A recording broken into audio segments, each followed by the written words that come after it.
ಪ್ರತಿ ನಿಮಿಷ ಪ್ರತೀಕ್ಷೆಯ ಮಾಡುವುದು,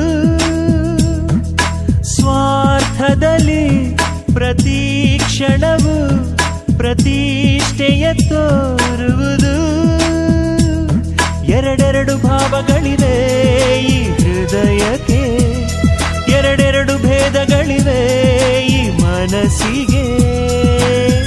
ಇದೇ ಎಲ್ಲರ ಲಕ್ಷಣ ದರ್ಶನ, ಇದೇ ಮನುಜರ ಬಣ್ಣದ ವೇಷ.